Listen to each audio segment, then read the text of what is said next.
चलिए आज की श्रेणी में अपन पढ़ेंगे प्रबंध के क्रियात्मक क्षेत्र।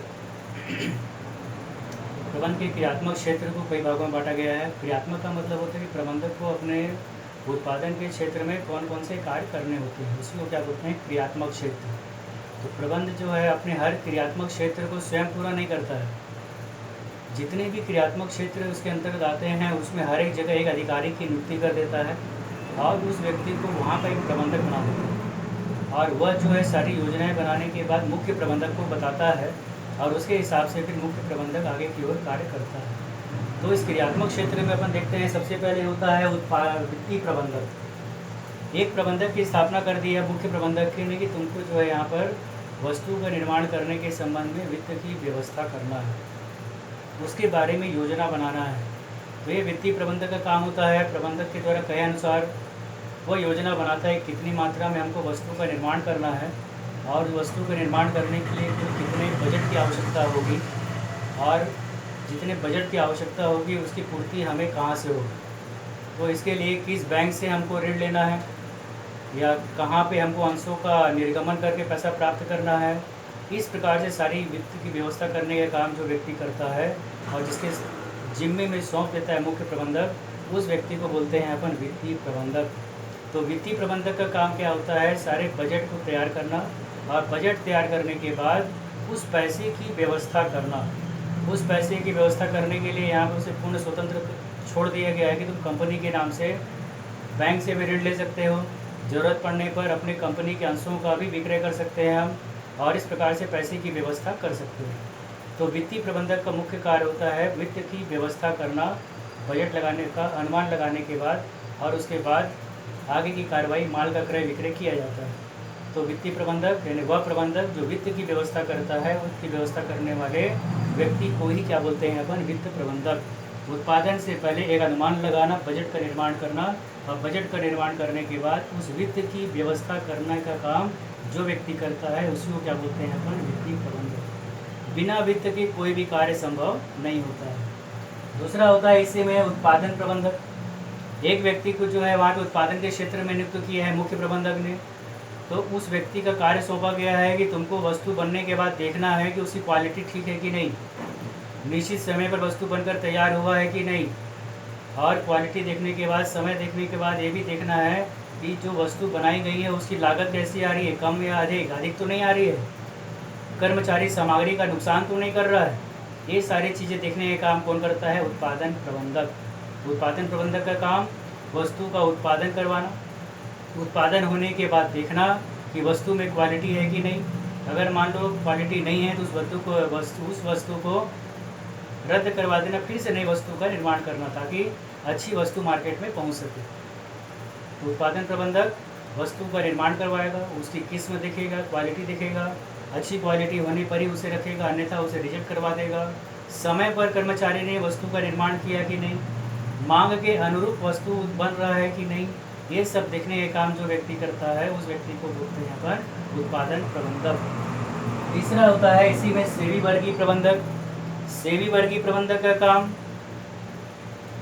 कर्मचारी जो पढ़ चुके हैं पहले एक बार, कर्मचारियों के नियुक्ति से लेकर निवृत्ति तक का जो काम करता है उस व्यक्ति को बोलते हैं अपन सेवी वर्गीय प्रबंधक। तो समय अनुसार कर्मचारियों को नियुक्त करना, फिर समय पड़ने पर लगे कि जो है हमारे पास आवश्यकता से अधिक कर्मचारी हो गए हैं तो उनकी छंटनी करना, समय आने पर एक स्थान से दूसरे स्थान पर स्थानांतरण करना, और एक समय आने पर अंत में उसको सेवानिवृत्त करना। ये सारे कार्य जो व्यक्ति करता है उस व्यक्ति को बोलते हैं अपन सेवी वर्गीय प्रबंधक। वितरण अथवा विपणन प्रबंध। माल बनने के बाद वितरण और विपणन का मतलब होता है माल को मार्केट में भेजना। तो मार्केट में बेचने के लिए पहले क्या करना पड़ेगा, इस प्रबंधक को माल उत्पादन होने के बाद पैकिंग करवाना पड़ेगा। पैकिंग करवाने के बाद मार्केट क्षेत्र में जहाँ जहाँ से ऑर्डर मिलेगा वहाँ जाकर उस माल का सप्लाई करना होगा। तो माल का सप्लाई करने से पहले जब माल बनते रहता है उसी समय ये विपणन प्रबंधक मार्केट में जाकर सर्वे कर लेता है, प्रत्येक दुकानदारों से संपर्क कर लेता है कि हम इस कंपनी का वस्तु का निर्माण करते हैं, अगर आप ऑर्डर देंगे तो हम आपको सप्लाई कर दें। फिर वहाँ से आदेश मिल जाता है कि हाँ मुझे इतनी मात्रा में वस्तु चाहिए, तो हर एक जगह से, हर एक दुकानदारों से, थोक व्यापारियों से, फुटकर व्यापारियों से ये लोग जो है संपर्क कर लेते हैं। संपर्क करने के बाद जैसी वस्तु बनकर तैयार होती है उस वस्तु को मार्केट में भेजने का काम किया जाता है। तो भेजने की क्रिया को बोलते हैं वितरण या विपणन प्रबंधक। माल बनने के बाद एक स्थान से दूसरे स्थान पर जो भेजा जाता है, भेजने की क्रिया को क्या बोलते हैं, वितरण या विपणन प्रबंधक। आप लोग देखे होंगे आसपास दुकानदारों में कंपनियों का माल वाहन में भर कर आता है और हर एक दुकान में जाकर सप्लाई करता है, छोड़कर चला जाता है। और उसके साथ एक अधिकारी भी रहता है, ड्राइवर के साथ एक अधिकारी भी रहता है, जो जहाँ पे नगद भुगतान करता है तो नगद कैश ले लेता है, और जो उधार खरीदता है तो उसको वहाँ पे बिल बना देता है और उसके बाद में पैसा उससे वसूल लिया जाता है। तो वही काम करता है कौन, वितरण प्रबंधक। यानी मार्केट में जाकर माल की सप्लाई करवाना, माल पहुँचाना, ये काम होता है वितरण प्रबंधक का। तब जाके हमारा माल समय पर पूरा बिक जाता है, उसका स्टॉक यहाँ पर नहीं रहता है। जैसे जैसे माल बनते जाता है माल की सप्लाई होते जाती है। ये मुख्य इसकी जिम्मेदारी किसकी होती है, वितरण प्रबंधक की। वितरण प्रबंधक के बाद होता है परिवहन प्रबंधक। वितरण प्रबंधक का काम तो है कि मुझे माल यहाँ से ले जाकर अगले व्यापारी तक भेज देना है। माल जाएगा किसमें, तो इस माल को पहुँचाने के लिए इस परिवहन की व्यवस्था करता है कौन, प्रबंधक। तो उस एक व्यक्ति को नियुक्त कर दिया जाता है कि तुम्हारा काम है, जैसे ही माल बनकर तैयार होगा और विपणन प्रबंधक बोलेगा कि मुझे माल मार्केट में ले जाना है, तो तुमको वहाँ पे परिवहन की व्यवस्था तुरंत करना है, उसमें कोई विलंब नहीं होनी चाहिए। तो ऐसी दशा में उस परिवहन प्रबंधक का काम होता है परिवहन की व्यवस्था करना। माल किस मार्ग से जाएगा, जल मार्ग से जाएगा, थल मार्ग से जाएगा, हवाई मार्ग से जाएगा, रेल से जाएगा, है ना। ये सब योजना बना लेता है दूरी के हिसाब से, समय को देखते हुए, और फिर उसके हिसाब से उस वाहन की व्यवस्था करता है कौन, परिवहन प्रबंधक। तब जाकर उस वाहन से माल को एक स्थान से दूसरे स्थान पर भेजने का काम किया जाता है। तो परिवहन प्रबंधक का काम होता है परिवहन, यानी वाहन की व्यवस्था करना। बिना वाहन के तो हमारा माल एक स्थान से दूसरे स्थान पर जा ही नहीं सकता। तो चाहे वो ट्रक हुआ, चाहे ठेला हुआ, है ना, चाहे रेल हुआ, ये सारी व्यवस्था उसके माध्यम से माल को पहुंचाने की सारी जिम्मेदारी किसकी होती है, परिवहन प्रबंधक की। इस बात का हमको ध्यान रखना है। क्रय प्रबंध।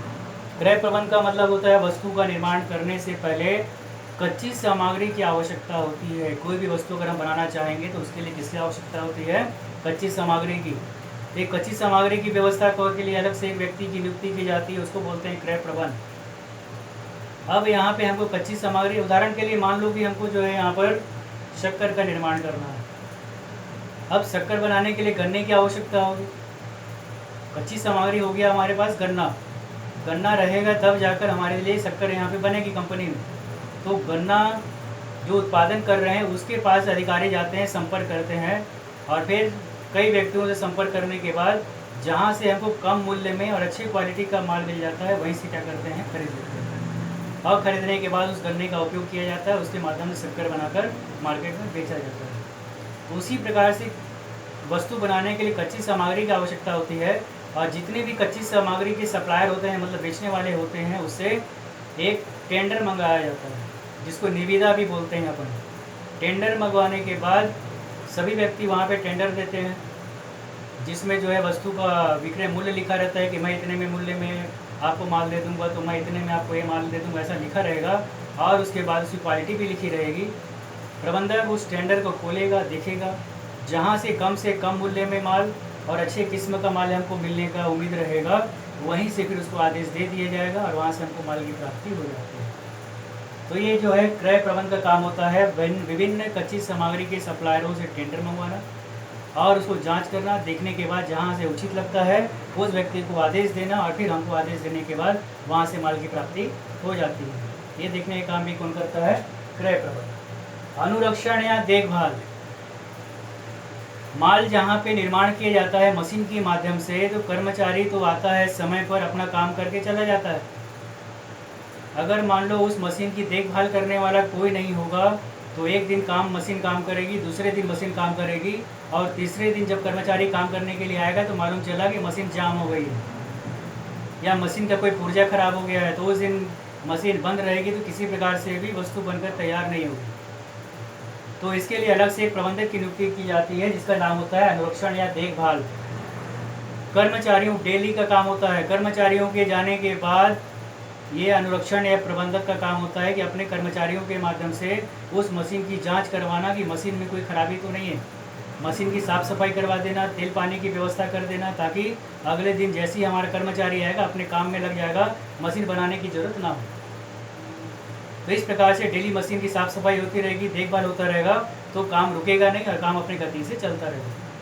जिस प्रकार से एक ट्रेन यात्रा करके जब आती है अपने नियत स्थान पर, तो वहाँ पे जब ट्रेन खड़े हो जाती है तो वहाँ जो अधिकारी होता है जिसकी जिम्मेदारी ये काम सौंपी जाती है, वो जो है उस ट्रेन का पूरा बारीकी से निरीक्षण करता है, पूरा निरीक्षण कर लेता है कि इसमें कोई तकनीकी खराबी वगैरह तो नहीं है, ब्रेक वगैरह के संबंध में कोई खराबी तो नहीं है। सारी बातें चेक करने के बाद उसे पानी वानी की व्यवस्था कर देता है, फिर वो ट्रेन जाने के लिए तैयार रहती है। ये रोज़ का काम होता है। ठीक वही काम करता है कौन? कंपनी का प्रबंधक। कौन सा प्रबंधक? तो अनुरक्षण या देखभाल करने वाला प्रबंधक। इसका काम भी यही होता है कि रोज़ आने कर्मचारियों के जाने के बाद मशीन की देखभाल करना और देखभाल साफ़ सफाई करना, तेल पानी की व्यवस्था करना, कोई पुर्जा घिस गया है तो उस पुर्जे को तुरंत परिवर्तन कर देना, चेंज कर देना, ताकि अगले दिन आकर हमारा कर्मचारी यहाँ पर बैठे मत, समय का नुकसान ना हो और आते ही अपने काम पे लग जाए। ये सब काम करता है अनुरक्षण या देखभाल प्रबंधक। ये हमारे क्रियात्मक क्षेत्र होते हैं, यानी प्रबंधक को जो जो काम करना होता है हर क्षेत्र में एक अधिकारी की नियुक्ति करवा देता है, और जो अधिकारी की नियुक्ति करते हैं अपन, वही अधिकारी बन जाता है उस क्षेत्र के लिए क्रियात्मक प्रबंधक। आई बात समझ में?